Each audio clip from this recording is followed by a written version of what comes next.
जय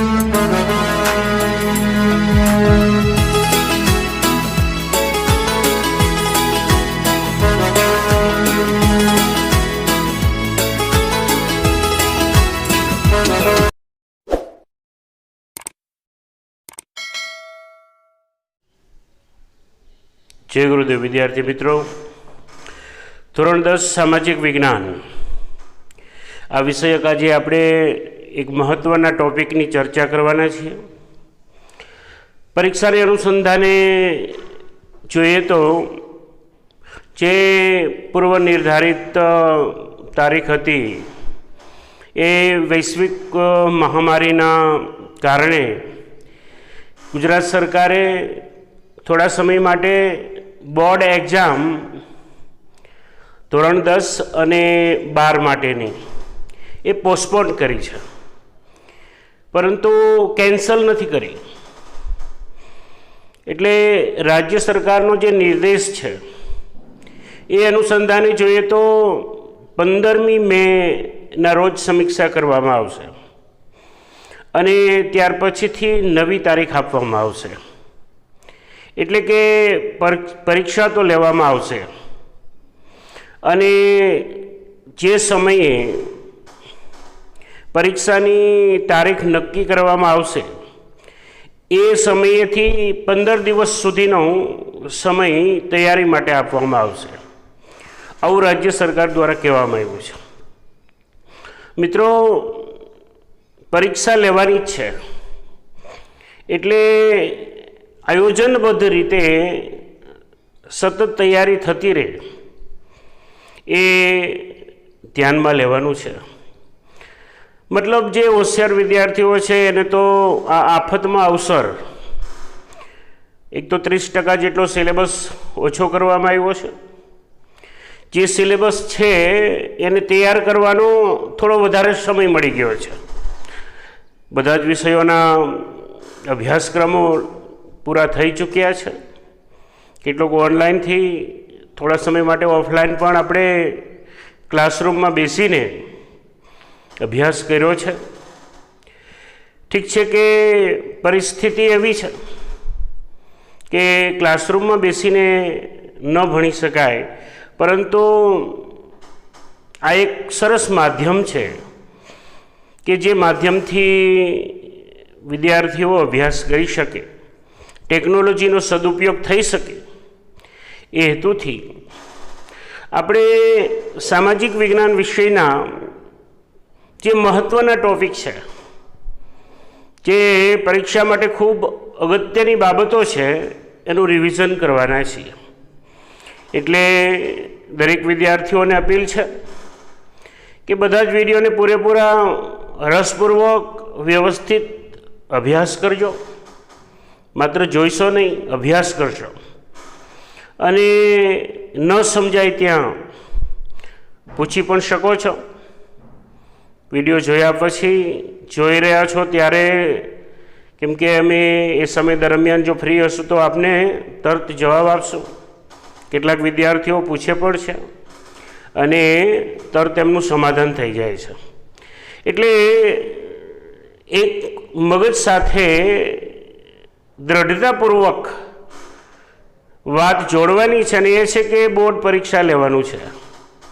એટલે પરીક્ષા લેવાય ત્યારે આપણી પાસે પાસ થવાથી લઈને જે લોકોનું ગ્રેસ્પિંગ સારું છે, યાદશક્તિ સારી છે, એ વધુ સારા માર્ક્સ મેળવી શકે એવા પ્રયત્ન થવા જોઈએ।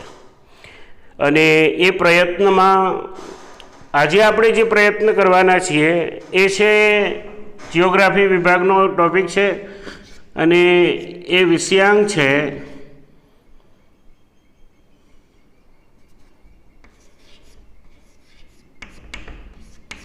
નકશાપૂર્તિ।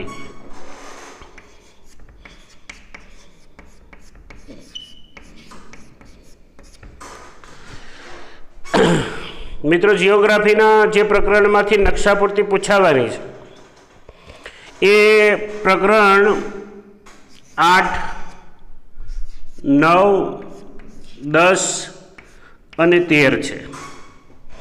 આ પ્રકરણમાંથી નકશાપૂર્તિ પૂછાશે।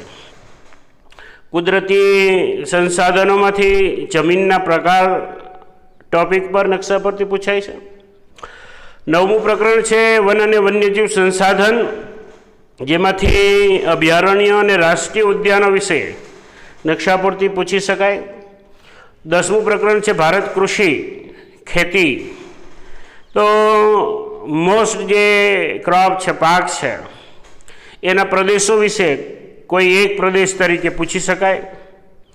અને ઉત્પાદન ઉદ્યોગો જે છે તો એ ઉત્પાદનના જે કેન્દ્રો છે એ વિષયક પરીક્ષામાં પૂછાય છે. આમ તમારું જે પેપર છે એનો છેલ્લો પ્રશ્ન 53મો પ્રશ્ન જે છે એ નકશા પૂર્તિનો છે, જે ફરજિયાત છે અને 4 ગુણનો પ્રશ્ન છે. દરેક પ્રકરણમાંથી એક એક વિગત પૂછાવાની છે. 4 ગુણનો પ્રશ્ન છે અને ફરજિયાત પ્રશ્ન છે. સરળતાથી આ પ્રશ્નને ક્લિયર કરવામાં આવ્યો હોય, સ્કિલ ટાઈપ ક્વેશ્ચન જેને કહેવાય, કૌશલ્યનો પ્રશ્ન છે. આગલા ધોરણમાં કેટલીક બાબતો 9મા ધોરણમાં જ 2 બાબતો આવી ગઈ છે. જમીનના પ્રકાર 8મા પ્રકરણની વાત જે 14મા પ્રકરણમાં હતું. 9મું પ્રકરણ છે જેમાં વન અને વન્યજીવ સંસાધન છે એ 9મા ધોરણમાં 18મું પ્રકરણ વન્યજીવન, ત્યાં પણ એ નકશાપૂર્તિમાં બાબતો આવી ગઈ છે. એટલે 2 માર્ક્સ તો 9મા ધોરણમાં ઓલરેડી ક્લિયર થઈ ચૂકેલા છે. એને તમારે અહીંયા રિવિઝન કરવાનું. આ તો સેકન્ડ ટાઈમ રિવિઝન છે. 2 નવી બાબત શીખશો. થોડું મન લગાવીને ધ્યાન આપીને પ્રયત્ન કરશો તો ચોક્કસપણે સરળતાથી આવડી જાય. અને આ પ્રશ્નને તમારે પરીક્ષામાં ક્લિયર કરવામાં બહુ ઓછો સમય લાગશે. જે સમય વધે એ તમે વિસ્તૃત પ્રશ્નના જવાબ સેક્શન ડીના આપવાના છે, એ પ્રશ્નમાં સમય ફાળવી શકો. એટલે નકશાપૂર્તિનો પ્રશ્ન ફરજિયાત પણ છે, સાથે સાથે સમય બચાવી શકાય એવો છે. એટલે સમય મર્યાદામાં પરીક્ષા આપવાની હોય અને સામાજિક વિજ્ઞાનમાં થોડું લખાણ વધારે આવતું હોય તો બીજા પ્રશ્નો જે છે એમાં સમય ફાળવી શકાય. એટલે નકશાપૂર્તિ મહત્ત્વનો ટૉપિક સાબિત થશે. તો આપણે વિગતવાર અભ્યાસ કરવાના છીએ અને એમાં આ 4 પ્રકરણ 8થી 8, 9, 10 અને 13 સળંગ નથી, પણ 8, 9, 10 અને 13મું પ્રકરણ એની વિગતવાર વાત કરશું. આજે આપણે જેની વાત કરવાના છીએ એ પ્રકરણ 8 છે, કુદરતી સંસાધનો, જેમાં નકશાપૂર્તિનો ટૉપિક છે એ છે જમીનના પ્રકારો.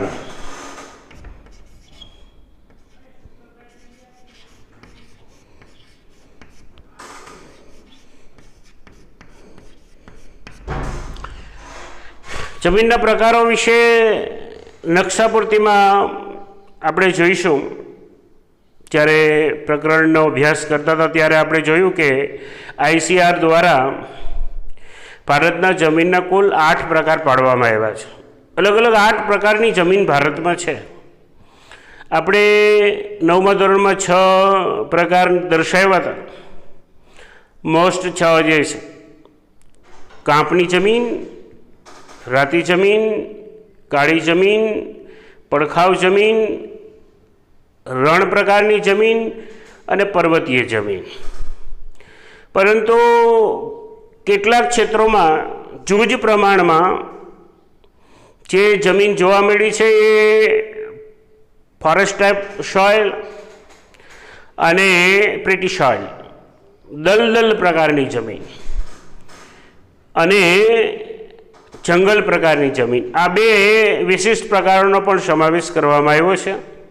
નકશાપૂર્તિનો એક મહત્ત્વનો ટૉપિક છે, બાબત છે, એ છે કે તમારે એની સંજ્ઞા અને સૂચિ દર્શાવવાની હોય છે. કેમ કે પ્રશ્નમાં જેવું કહેવામાં આવ્યું છે કે તમને નીચે આપેલી વિગતોને યોગ્ય સંજ્ઞા વડે યોગ્ય સ્થાને દર્શાવો. જે દર્શાવવાનું છે ઓલરેડી કહી દેવામાં આવ્યું છે. હવે તમારે એને ભારતના આ રેખાંકિત નકશામાં તમને આપવામાં આવેલી ઉત્તરવાહીનું જે છેલ્લું પેજ છે એના બેકસાઇડ પર અંદરના ભાગે એક ભારતનો રેખાંકિત નકશો આપવામાં આવેલો હોય છે. એ રેખાંકિત નકશામાં આપેલી 4 વિગતોને યોગ્ય સંજ્ઞા પસંદ કરીને યોગ્ય સ્થાને દર્શાવવાની હોય છે. એટલે આપણું પહેલું કામ થયું એક સંજ્ઞા સૂચિ તૈયાર કરવાની. ખૂબ ઝડપથી પરીક્ષામાં તમારે આ કામ થઈ જાય, કેમ કે નક્કી જ છે 2 જ કોલમ તૈયાર કરવાની છે અને 5 રો, 5 ખાનાઓ તૈયાર થઈ જશે. એવી રીતે બોર્ડ એક્ઝામની વાત થઈ. આજે અત્યારે આપણે શીખી રહ્યા છીએ ત્યારે જેટલી જેમાં વિગત આવતી હશે એટલી વિગતો લેવાની છે. એટલે અહીંયા આપણે જેની વાત કરશું એ વિગત જે છે એ મોટાભાગની વિગતોનો સમાવેશ કરવો પડશે. જે વિગતો છે એ છે જમીનના પ્રકારની તમામ વિગતોનો સમાવેશ અહીંયા કરવો પડશે. એટલે 8 પ્રકાર છે.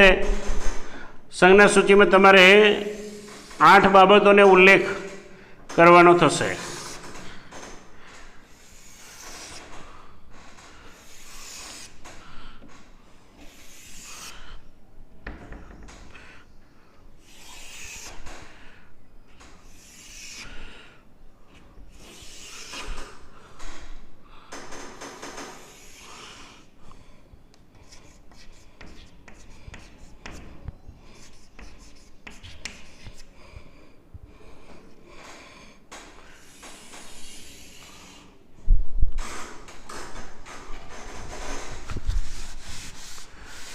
વ્યવસ્થિત સ્કેલનો ઉપયોગ કરીને એક સરસ મજાનું ચોકઠું તૈયાર કરી લઈશું. તમારા માટે બેસ્ટ પ્લેસ છે બંગાળની ખાડી જે છે ત્યાં મોટો ભાગ, કોરો ભાગ હશે એમાં તમે, કેમ કે તમારે તો 5 જ બોક્સની આવશ્યકતા છે એટલે થઈ શકશે.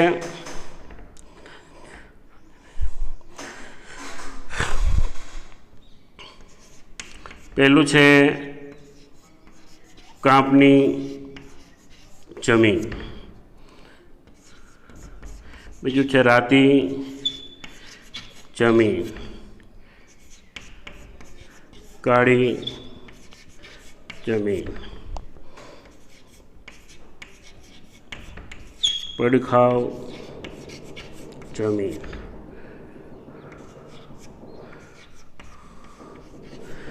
પર્વતીય જમીન અને રણ પ્રકારની જમીન.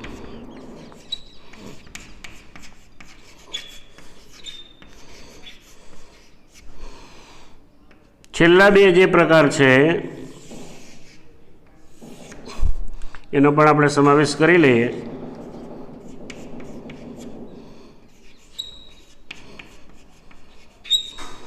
જંગલ પ્રકારની જમીન અને દલદલ.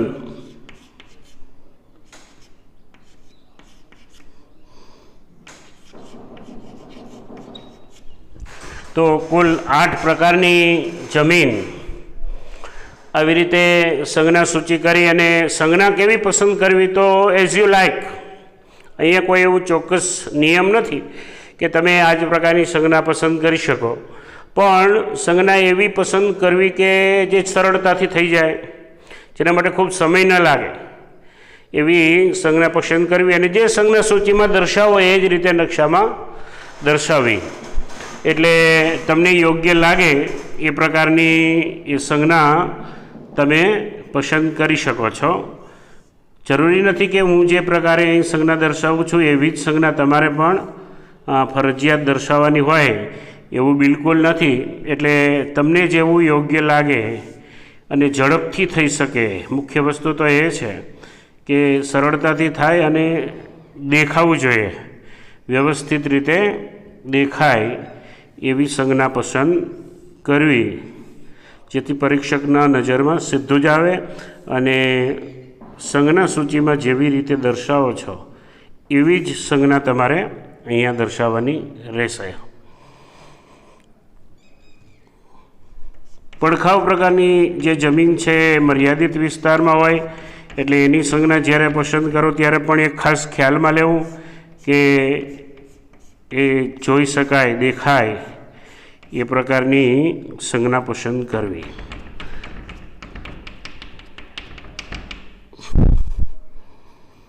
મર્યાદિત વિસ્તારમાં જંગલ પ્રકારની જમીન અને દલદલ પ્રકારની જમીન છે એટલે એની જે કંઈ પણ સંજ્ઞા પસંદ કરો એ એવી પસંદ કરવી જેથી જોઈ શકાય, દેખી શકાય અને સીધી જ પરીક્ષકના ધ્યાનમાં આવી શકે. ઠીક છે.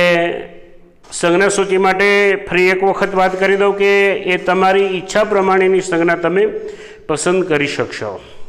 પરીક્ષામાં તમને કહેવામાં આવ્યું હોય છે કે કોઈ એક પ્રદેશ દર્શાવો. જેમ કે પરીક્ષામાં પૂછે કે કાંપની જમીનનો કોઈ એક પ્રદેશ. હવે ઘણા બધા પ્રદેશોમાં કાંપની જમીન છે જ્યાં નદીઓના મુખ ત્રિકોણ પ્રદેશ છે, મોટી નદીઓ વહે છે જેને કાંપ પાથરીને એ વિશાળ મેદાનો તૈયાર કર્યા છે. એ કાંપ પ્રકારની જમીન છે, કાં ખદર હોય કે કાં તો બાંગર હોય. તો કાંપની જમીનના પ્રદેશો તો ઘણા બધા છે. પરીક્ષામાં આપને પૂછે છે કોઈ એક પ્રદેશ દર્શાવો.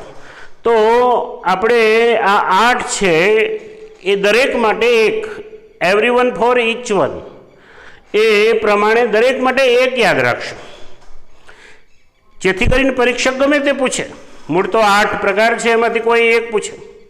અને પ્રશ્નનો જે પ્રકાર છે એ છે કોઈ એક વિશે.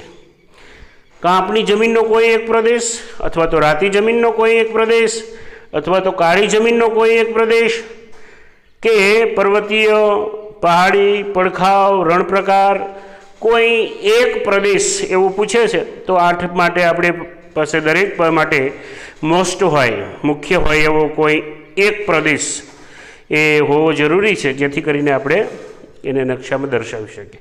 અને હા, બીજી મહત્ત્વની વાત એ છે કે આપણને એ ખબર હોવી જોઈએ કે મધ્યપ્રદેશ, ઉત્તર પ્રદેશ કે જે રાજ્ય દર્શાવવું છે, કાંપની જમીન માટે ઉત્તર પ્રદેશ રાજ્ય દર્શાવવું છે, તો ભારતના નકશામાં ઉત્તર પ્રદેશ ક્યાં આવ્યું? આ વિષયક તમને ધોરણ 9માં એ સારી એવી પ્રેક્ટિસ કરાવી હતી.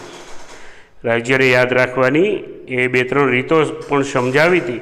એટલે તમે સારી રીતે જાણો છો કે દરેક રાજ્ય વિશે કેવી રીતે આપણે માહિતી એ રાખી શકીએ છીએ. તો કયા પ્રકારની જમીન માટે કયું રાજ્ય દર્શાવવાના છીએ એની એક વાત કરી દઉં. કાંપની જમીન માટે આપણે ઉત્તર પ્રદેશ રાજ્ય દર્શાવશું. રાતી જમીન માટે આપણે ઝારખંડ રાજ્ય દર્શાવશું. કાળી જમીન માટે મધ્યપ્રદેશ રાજ્ય દર્શાવશું. હવે પડખાવ પ્રકારની જમીન તો પૂરા રાજ્યમાં હોય નહીં, એટલે મર્યાદિત વિસ્તારોમાં હોય. જેમ કે મધ્યપ્રદેશનું ચંબલ ક્ષેત્ર છે તે ભારે વહેણના કારણે ધોવાણ પામ્યું છે. પશ્ચિમ ઘાટનો પશ્ચિમ ભાગ છે, ભારે વરસાદને કારણે જ્યાં 200 સેન્ટીમીટરથી વધારે વરસાદ પડતો હોય અથવા તો વધારે પ્રમાણમાં ફોર્સથી પાણીનું વહેણ હોય એને કારણે કોતર ધોવાણો થઈ હોય એવી જગ્યાએ હોય છે. અને મેઘાલય રાજ્ય છે જ્યાં ભારે વરસાદ પડે છે, એનો ઉત્તર ભાગ છે. ઘણા બધા પ્રદેશો છે, ઓડિશા રાજ્ય છે કે જ્યાં પડખાવ પ્રકારની જમીન છે. આપણે પશ્ચિમ ઘાટનો પશ્ચિમ ભાગ દર્શાવીશું. પર્વતીય જમીન, માઉન્ટેન સોઇલ, તો ભારતમાં હિમાલયમાં આવતા જે રાજ્યો છે એ માઉન્ટેન સોઇલ, જેમ કે જમ્મુ કાશ્મીર છે, ઉત્તરાખંડ, હિમાચલ પ્રદેશ, એ રાજ્યો એ આવી શકે. રણ પ્રકારની જમીન તો આપણા દેશમાં રણ મહામરુ સ્થળ છે. રાજસ્થાનનો પશ્ચિમ ભાગ જે રણ છે. જંગલ પ્રકારની જમીન એ જૂજ પ્રમાણમાં છે. તરાઈના જંગલો હિમાલય ક્ષેત્રમાં છે. પૂર્વ ઘાટની પશ્ચિમ ઘાટમાં પણ કેટલાક વિસ્તારોમાં જંગલો છે કે જ્યાં આ પ્રકારની જમીન છે. પરંતુ એનો મર્યાદિત પ્રદેશ છે, એટલે મર્યાદિત વિસ્તારમાં એ પ્રકારની જમીન છે. દલદલ જમીન, પીટ સોઇલ, જે નદીઓના મુખ ત્રિકોણ પ્રદેશમાં સતત દલદલવાળો ભાગ રહે છે, ખાસ કરીને સુંદરવન ક્ષેત્ર છે પશ્ચિમ બંગાળમાં, મહાનદીનો મુખ ત્રિકોણ પ્રદેશ છે. આવા નદીઓના મુખ ત્રિકોણ પ્રદેશની દલદલ જમીન જે છે એ પીટ સોઇલ છે, જેની પણ માત્રા મર્યાદિત છે. તો નકશા પર તેમાં મહત્ત્વની વાત હોય છે એ સંજ્ઞા, અને એ સંજ્ઞા આધારે નકશામાં દર્શાવવું. 1 ગુણની વાત છે, બાકીના 3 ગુણ એટલે 9મું પ્રકરણ, 10મું પ્રકરણ અને 13મું પ્રકરણ. નકશામાં જે રીતે સંજ્ઞા દર્શાવી છે એ રીતે દર્શાવીએ. પહેલી વાત કરી છે કાંપની જમીન. તો કાંપની જમીન આપણે પૂરા ઉત્તર પ્રદેશ રાજ્યમાં તમે જે પ્રકારની સંજ્ઞા નક્કી કરી હોય એ પ્રકારે આમ દર્શાવે નહીં, પૂરેપૂરા રાજ્યમાં દર્શાવશો. કેમ કે ઉત્તર પ્રદેશ રાજ્ય ગંગા નદીનું એ વહન, ગંગા અને યમુના જેવી 2 મોટી નદીઓનું વહન અને સ્પષ્ટ ઉલ્લેખ કરવાનો છે. કાંપની જમીનનો પ્રદેશ જ્યાં પણ દર્શાવો છો ત્યાં સ્પષ્ટ ઉલ્લેખ કરવાનો છે કે જે દર્શાવ્યું તે શું છે. તમારે નકશા પર તેમાં 4 વિગત દર્શાવવાની થશે. જમીનનો પ્રકાર હોય, અભયારણ્ય કે રાષ્ટ્રીય ઉદ્યાન હોય, કોઈ પણ કૃષિ પાક હોય અને ઉત્પાદન કેન્દ્ર હોય, તો એનું સ્પષ્ટ નામકરણ ઉલ્લેખ કરવાનો છે. જે તમે દર્શાવ્યું છે તે શું છે, જેથી કરીને પરીક્ષકે આડાવડું જોવું નહીં પડે, સંજ્ઞા સૂચિમાં પણ ધ્યાન કરવાની જરૂર નહીં પડે. સીધું જ એને નજરમાં આવશે કે સાચું છે કે ખોટું છે. એ તમારો દર્શાવેલી જે વિગત છે એનું સ્પષ્ટીકરણ એને તમે નામ આપશો ત્યારે થશે. એટલે આવી રીતે દર્શાવ્યું ઉત્તર પ્રદેશમાં, જેવી સંજ્ઞા પસંદ મેં કરી હતી એ રીતે મેં દર્શાવી. તમે જે પ્રકારની સંજ્ઞા પસંદ કરો તે રીતે તમે દર્શાવી શકો છો, પણ નામકરણ કરવાનું છે, નામ આપવાનું છે કે આ શું છે. કાંપની જમીનનો પ્રદેશ એવું સ્પષ્ટ ઉલ્લેખ કર્યું. અને ત્યાર પછી જે પ્રકારે સંજ્ઞા તમે પસંદ કરી હોય રાતી જમીન માટે, તો એ પ્રકારે રાતી જમીનની સંજ્ઞા દર્શાવી અને સ્પષ્ટ ઉલ્લેખ કરવાનો છે રાતી જમીનનો પ્રદેશ.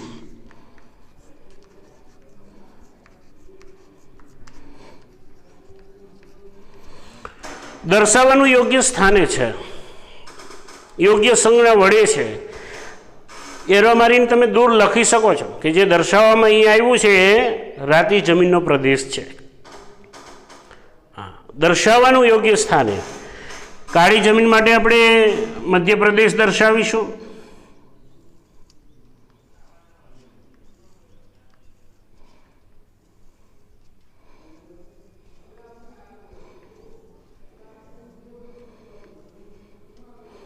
જેવી સંજ્ઞા તમે પસંદ કરી હોય એવી સંજ્ઞા વડે તમે દર્શાવી શકો છો.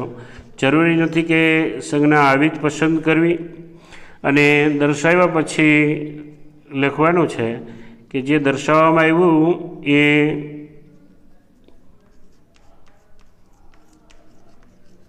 કાળી જમીનનો પ્રદેશ છે.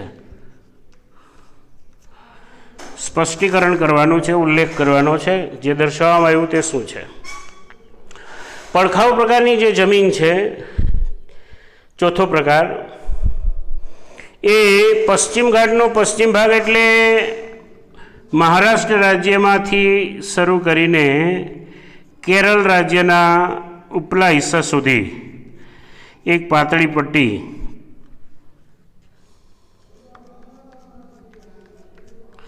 સ્પષ્ટ દેખાય એ રીતે દર્શાવવાનું છે. અને ઉલ્લેખ કરવાનો છે કે જે દર્શાવવામાં આવ્યું છે એ પડખાવ લેટેરાઇટ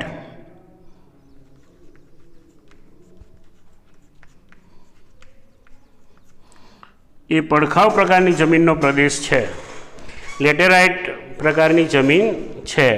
ત્યાર પછી પર્વતીય પ્રકારની જમીન તો આપણું જમ્મુ કાશ્મીર રાજ્ય હતું, જે આ 370 અને 35 હટાવ્યા પછી હવે બંને યુટી તરીકે લદ્દાખ અને જમ્મુ કાશ્મીર એ અસ્તિત્વમાં આવ્યા છે.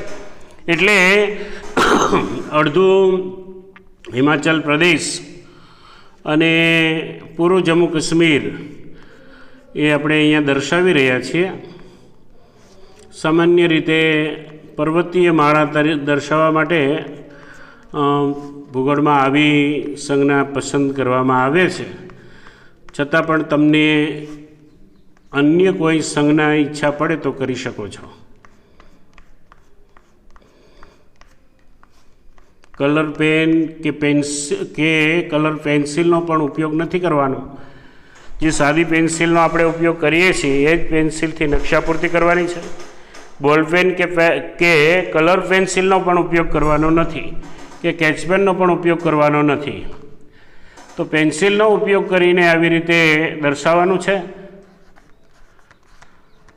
પર્વતીય જમીનનો પ્રદેશ દરેક માટે એક એ સિદ્ધાંતને અનુસરીને દર્શાવી રહ્યા છીએ.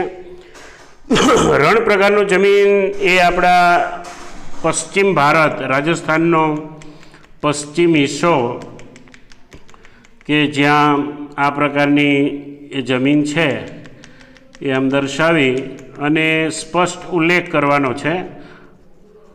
રણ પ્રકારની જમીન પશ્ચિમ રાજસ્થાનનો હિસ્સો છે. એ મહામરુસ્થળ છે. મહા એટલે મોટું, મરુ એટલે રેતી, સ્થળ એટલે વિસ્તાર, પ્રદેશ. જે વિશાળ રેતાળ પ્રદેશ ભારતનો છે. થરનું રણ પણ જેને આપણે કહીએ છીએ એ રેતાળ પ્રદેશ. આ મુખ્ય 6 પ્રકારો છે. આપણા દેશમાં જે જમીન વિવિધ પ્રકારની છે એમાં 6 મુખ્ય પ્રકાર છે.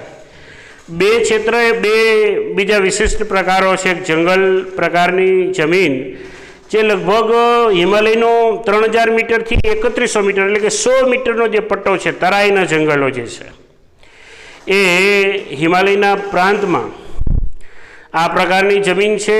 એટલે જંગલ પ્રકારની જમીન વિશે 2 જગ્યાએ દર્શાવી શકાય. એક પશ્ચિમ ઘાટનો ઊંચાઈવાળો ભાગ જે ગાઢ જંગલ છે.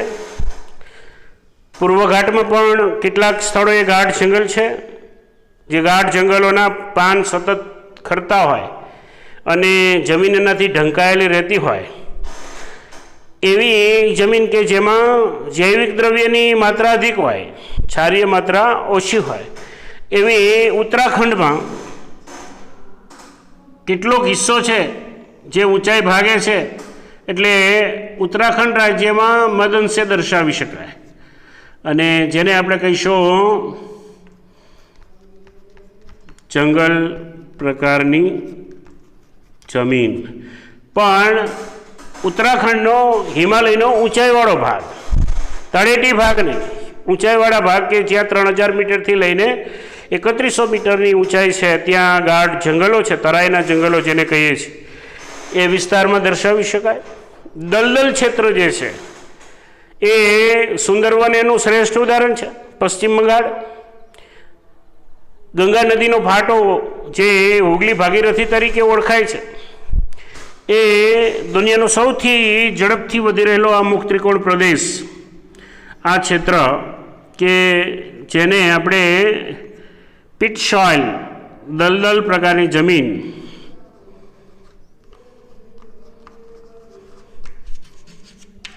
દલદલ પ્રકારની જમીનનું આ શ્રેષ્ઠ ઉદાહરણ છે. મહાનદીનો મુખ ત્રિકોણ પ્રદેશ છે. અહીંયા કૃષ્ણા, ગોદાવરી, કાવેરી નદીના મુખ ત્રિકોણ પ્રદેશ એ પણ દલદલ પ્રકારની જમીનના ઉદાહરણો છે.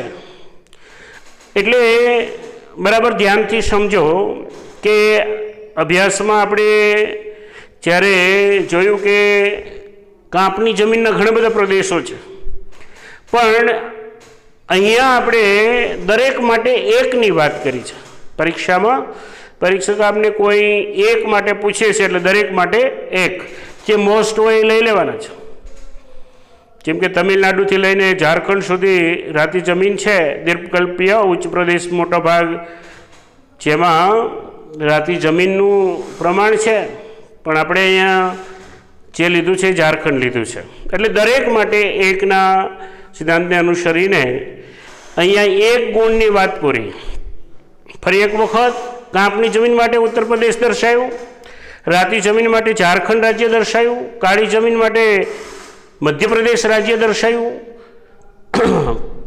પડખાવ જમીન માટે પશ્ચિમ ઘાટનો પશ્ચિમ ભાગ દર્શાયો, પર્વતીય જમીન માટે જમ્મુ કાશ્મીર હિમાચલ પ્રદેશનો ઉત્તર ભાગ દર્શાયો, અને રણ પ્રકારની જમીનમાં રાજસ્થાનનો પશ્ચિમ ભાગ મહામરુસ્થળ દર્શાયું. જંગલ પ્રકારની જમીનમાં ઉત્તરાખંડ રાજ્ય જે છે પશ્ચિમ ઘાટ કે પૂર્વ ઘાટમાં પણ દર્શાવી શકાય, હિમાલયના ઊંચાવાળાવાળા બીજા રાજ્યો પણ દર્શાવી શકાય.